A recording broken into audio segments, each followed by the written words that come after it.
Hey guys, Jay here, welcome to Models Memories Weekly, episode 102. Models Memories is a show about nothing and is filmed in front of a live studio audience. This is a show where I talk about my painting, modeling, and wargaming experiences from the week. Now you might be thinking to yourself, Jay, you put out 3 videos a week, how?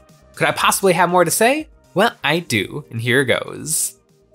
Games Workshop totally ripped off Robocop with their new Necromunda miniatures, and I'm kind of into it. The new Enforcers, also known as the Lautomata, which is a really fun way of saying police robots.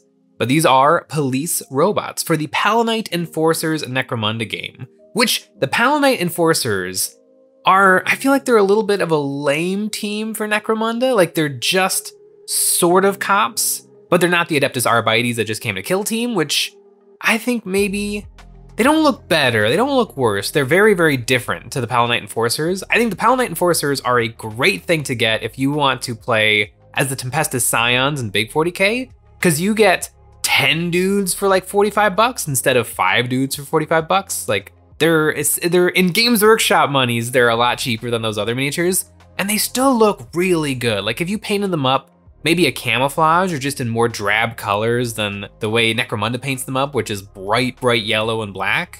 Well, I guess not bright black, but like black with like some crazy edge highlights on it. They would look really, really good as some like super high level elite Imperial Guard. And not to say that the Tempestus Scions don't look really good. I have some, I have actually 10 of them for a kill team, and they play really, really well. Like kill team is kind of broken in half between the stragglers, the holders on of the compendium that came out when the original game came out, and the new bespoke teams that have been coming out in these double boxes or been getting special unique rules in the Kill Team White Dwarfs.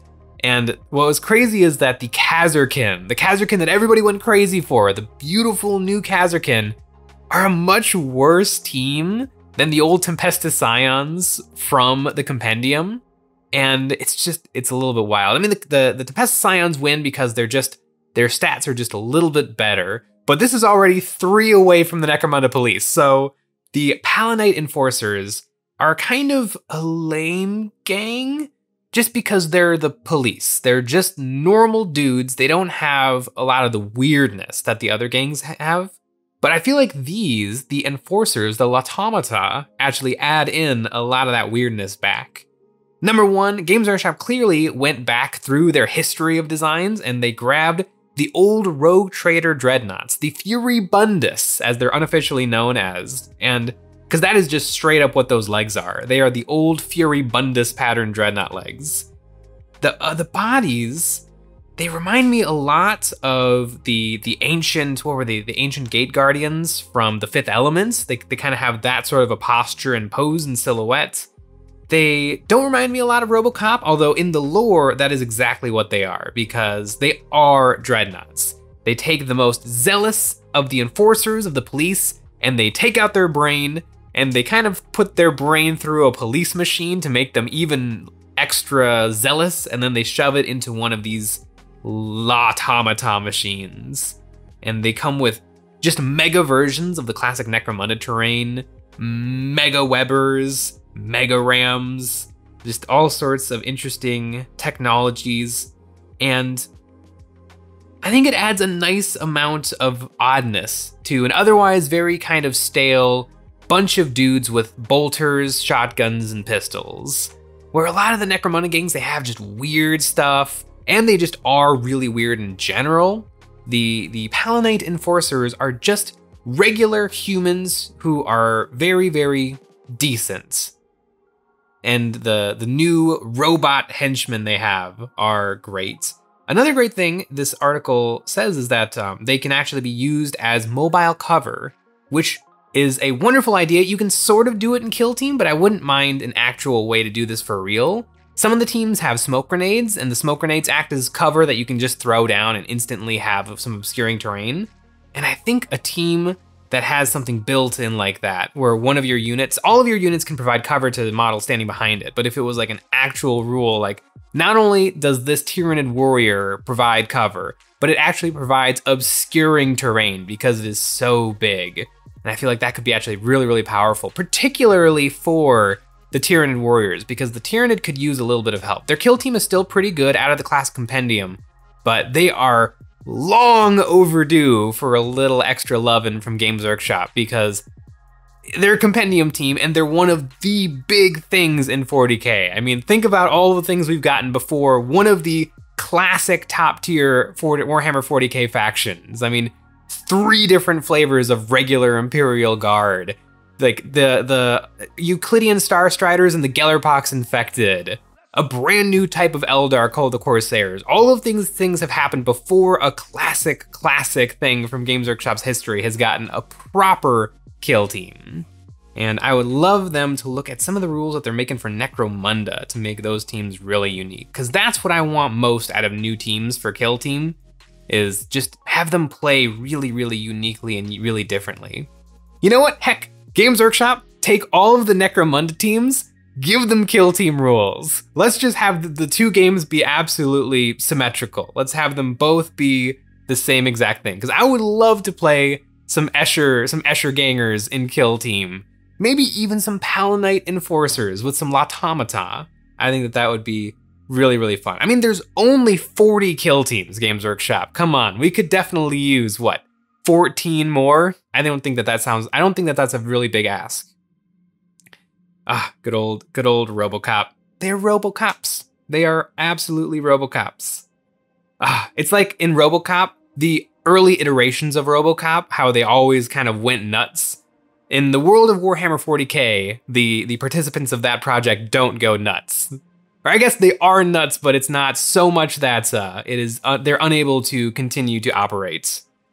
Ooh, it's also a little bit like the ABC Warrior from the original Judge Dredd, or from the comics, but also like the ABC Warrior from the original Stallone movie, which is kind of a good, really bad movie. I don't know. I can't stand Rob Schneider for a second, but I love Stallone just hamming it up in some spandex. It's great.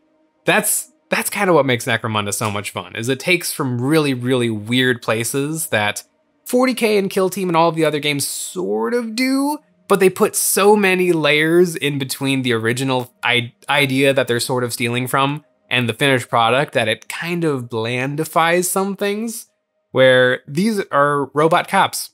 The cops that won't stop. They're wonderful. I like them. Also, I think that Kill Team needs some really, really big units. It seems like for every Necromunda gang, they're getting one big thing, and that just to add a little bit of variety to the gameplay, and I think that is another thing that Kill Team could do. But speaking of Kill Team, Warhammer 40K boarding patrol boxes, we have a little bit more information on them. I was hypothesizing on what the final price of these boxes was going to be, because the Space Marine one came out and it was $110, but now the pre-orders are up for Chaos and Tyranids, and they're $125.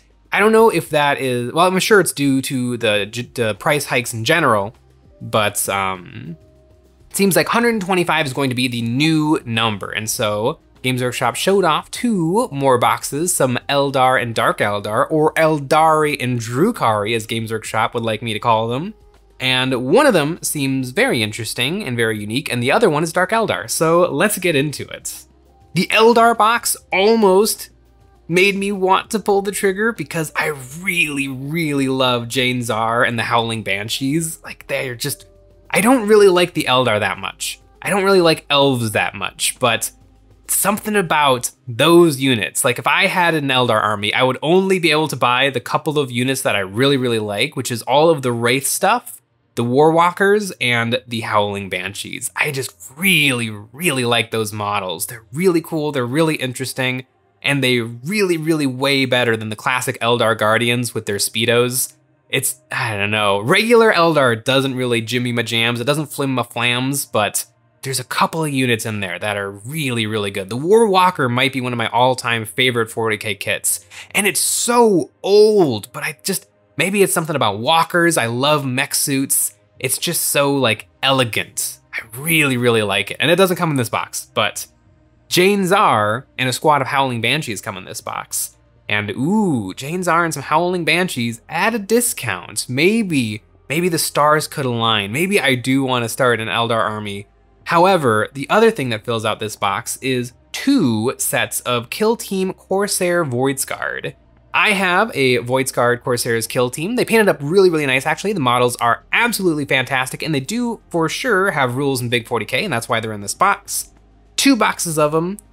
If you add up the total retail price of all of these units combined, it comes out to $222 for a savings of $97 if we assume that the $125 price tag is correct. Which it's better be. It'd be really funny if the prices just kept going up every single time they put some of these boxes available for pre-order.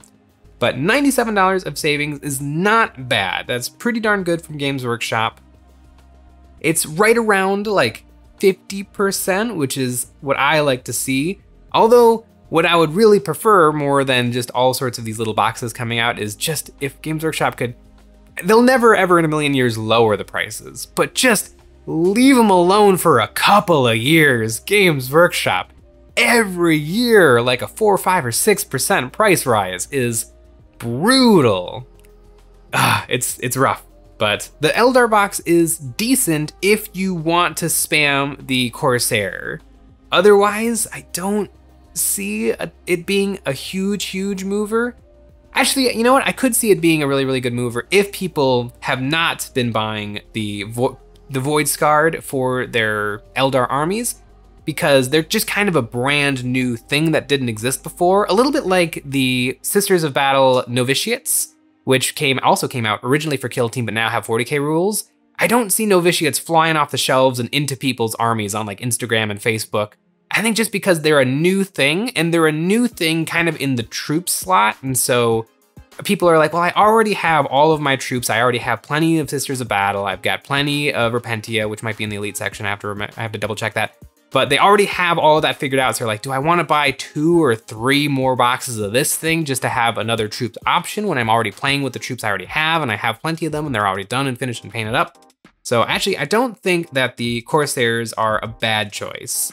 And it'll give a lot more people the opportunity to have a really fun kill team, which is great because Kill Team might be better than Warhammer 40K proper. Now getting into the other half of the Eldar box, the Drukhari, the Dark Eldar. This box, when I saw it, I thought that does not look like a lot of stuff. And then I started to do the math, and the math added up to not very much stuff.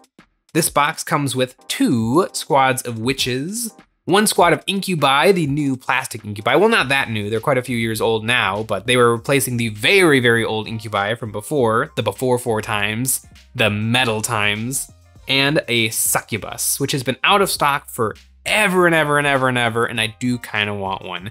I am starting a Dark Eldar army. I painted some up on stream forever and a day ago, and actually my plan for my Dark Eldar army, because the first thing I painted up was the Green Goblin fellas, the guys on the little speeder bikes. Or not speeder bikes, but speeder skateboards? The hover scooters, the speeder riders, the Hellions. I thought of that all by myself. Nick did not whisper it from behind the camera. The Hellions. And the Hellions come on 30mm flying stands. And the flying stands, they have that little pitcher's mound shape. And so I put a bunch of cork and flock and stuff on top of that. And it has no base rim. It's just kind of a little mound, and it looks really good. And so now I'm thinking, I want to see what an entire army looks like without base rims. I mean, you can look at things like Dave from Mini Wargaming's Void Touched miniatures, although those are sort of meant to be glued on top of bases, but you definitely don't have to. I feel like no base rim is actually a really good look. And I get the argument is like, well, technically you need that base rim because that is where you're supposed to carefully pick up all of your models from. That way you don't mar your beautiful paint jobs. But I don't give a poop.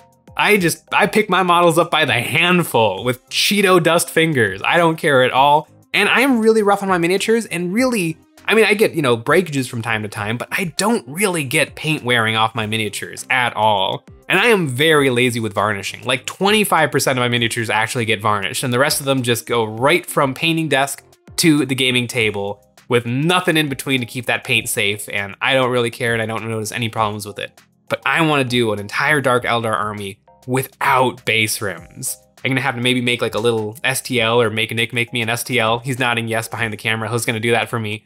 And then I'm gonna have an entire army with no base rims. And I think it's gonna be really, really cool to look at. I want to break some 40K rules this year. I want to break some wargaming rules this year, and the Dark Eldar are definitely going to be part of that. But maybe not this box, because let's finish going through it. So we've got 2 boxes of witches, a squad of incubi, and a succubus. Now, Dark Eldar are actually living in a little bit of a sweet spot because they got a range refresh like 8 years ago. And so a lot of those kits are still really, really cheap by Games Workshop standards. I mean, the witches are $38 retail, the succubus is $27 retail.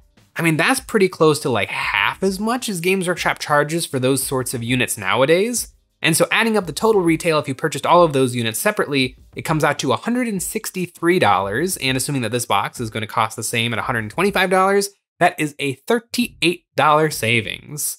So really, you're still getting a savings. You are essentially getting you actually are exactly getting 1 box of witches free. And if you're planning on starting a Dark Eldar army, all of these units are fantastic because there's not that many units for the Dark Eldar. So this box comes with half of the available units. So it's a perfectly good box, but looking at the near $100 savings for every single other one of these boarding patrol or boarding actions boxes, it's pretty lame that it's like a third of the generic savings that these boxes typically have. I'm assuming that we're gonna see, actually we already did see the Grey Knights. I was gonna assume that the Grey Knights were also gonna get the shaft like this, but actually the Grey Knights box wasn't that far behind. I think it was like in the $70 or $80 range in terms of savings for that box. So yeah, the Dark Eldar, the Drukhari, the Jim Carrey, they really, really didn't get a good deal. And yes, it is a savings, and I am complaining about the savings, but really, you have to think about it not just in terms of the dollar you save, but the dollar you have to spend in order to obtain that savings. And, you know, is it smart to drop $125 now to save $38 on an extra box of witches? Or would it be better to just buy, you know, 1 box every couple of months throughout the course of the year? Because, you know, money on hand is worth more than no money on hand. I don't know. These boxes aren't necessarily always awesome, especially if you don't absolutely want every single thing in the box. Because, you know, if you're buying this saying like, I wasn't planning on having any incubi, but I'm sure it's a good thing to have, that you're already going down a dark path. That's the wrong mentality. You want to be drooling over every single thing in the box because even $125 is still a lot of money. You know, we feel like that blow is softened because of the price tag of some of these other Games Workshop boxes, like the Christmas Battle Forces being $210, or the Combat Patrols being, what, $150 now? But $125 is still a lot of money. I mean, $125 put towards other games like Malifaux or Infinity by Corvus Belli, it gets, you know, you get a little bit farther than you do with Games Workshop.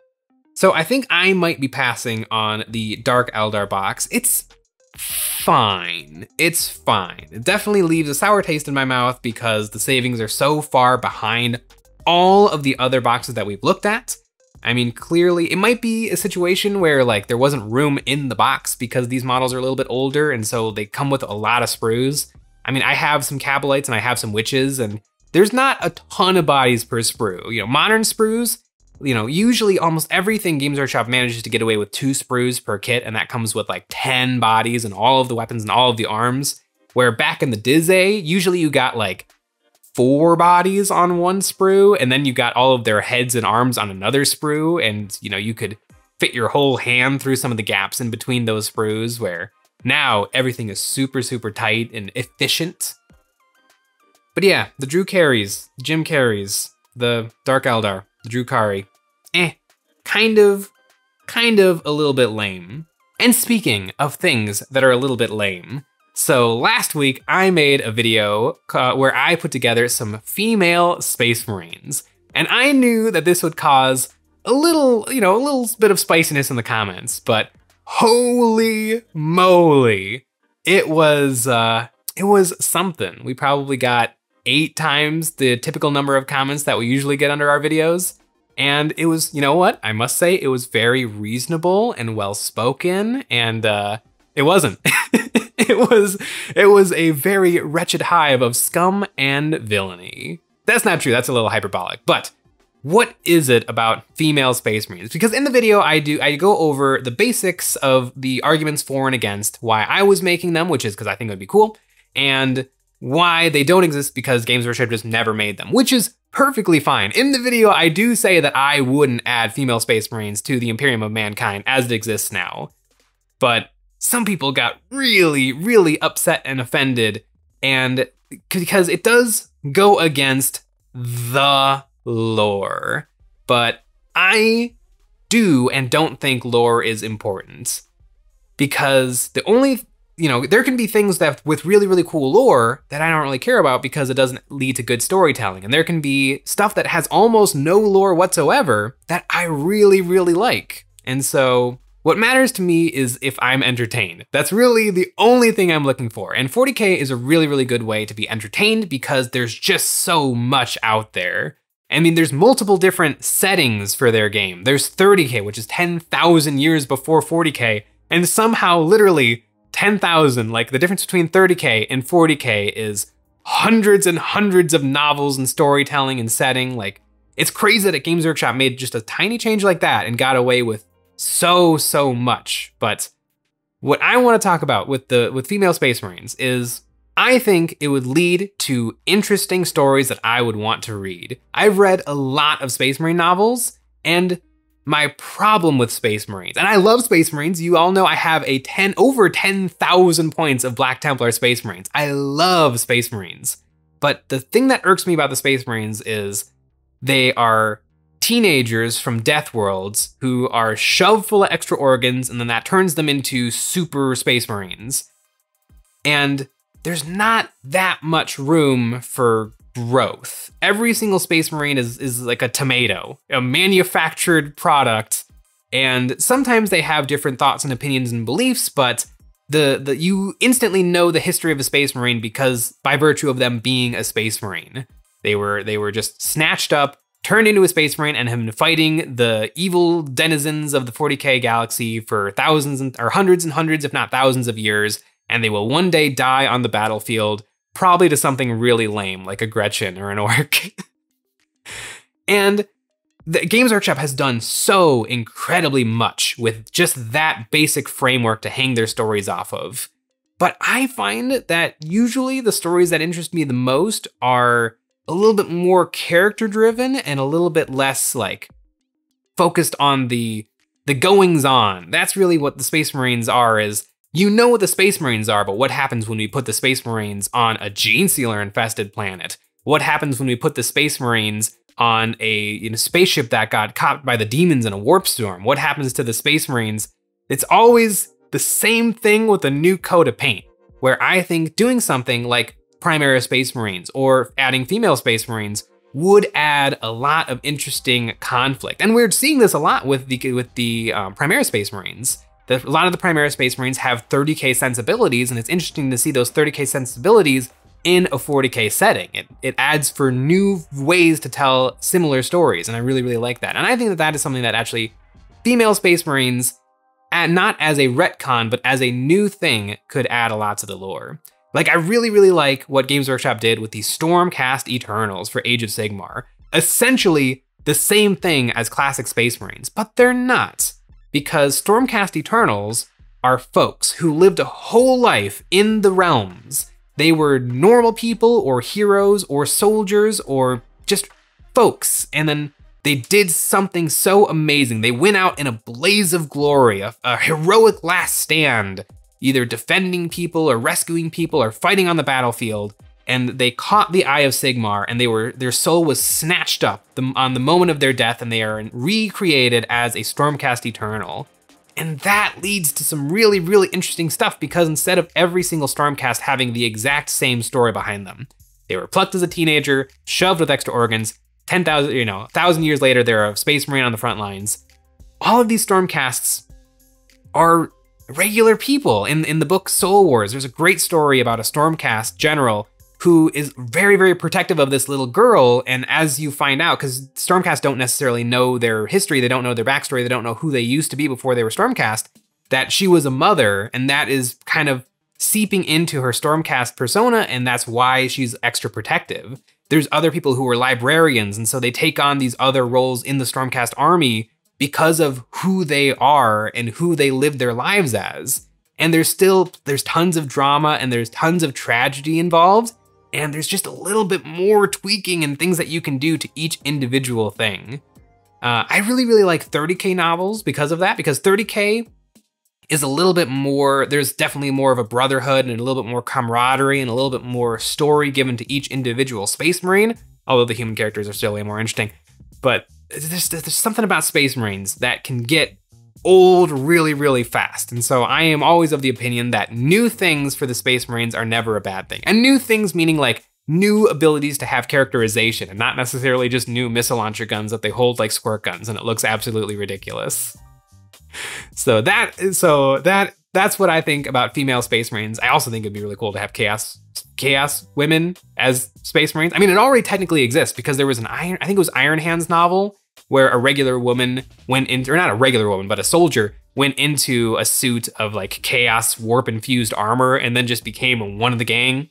Like, I think stories like that, I think, are a little bit more interesting because it's people. I like stories about people. And as awesome as the lore is and all of the deep, deep, interesting stuff, and you know, you can find every single thing and every single factoid about the Godwin pattern bolt gun and exactly how the cartridges work and the gas blocks work and all of that stuff is neat. And it tickles my brain, but stories about people are the most interesting to me. And that's why I have no problem with female Space Marines, the concept, the idea, the meme. And I think other people need to reevaluate what it means to really, really enjoy lore. Because do you enjoy lore or do you enjoy being entertained? And what things really entertain you? What jimmies your jams? What flims your flams? That is what's important. And you know what else is really important? That's right, our Patreon. Every month we have a brand new STL terrain board. This month we have the Starship Bridge, a grim, dark spaceship with a captain's wheel and chair and holograms and stained glass, and it is absolutely lovely. We also make one extra episode of Eons of Battle every single week where we take a look at our viewers' miniatures and give them some ideas and critiques of how to improve their painting. We host live Discord hangouts, painting guide PDFs, and we have another tier where you can get your name on one of my Black Templar Space Marines and you can join the Legion. It was a really fun week in Warhammer, and even though I'm not that interested in either the Dark Eldar or the regular Eldar box, the Necron Robocops. There is something to the Necron Robocops. I really do love Dreadnoughts. I'm a Dreadnought connoisseur, and I wonder, I have some of the Fury Bundes Dreadnoughts. I wonder if I could get one of these. Actually, they're sold in pairs. I wonder if I could get two of these and kit bash or convert them somehow into modern versions of the Fury Bundes Dreadnoughts. Let me know in the comments if that would be something interesting. I might have to place a pre-order. Thanks for watching.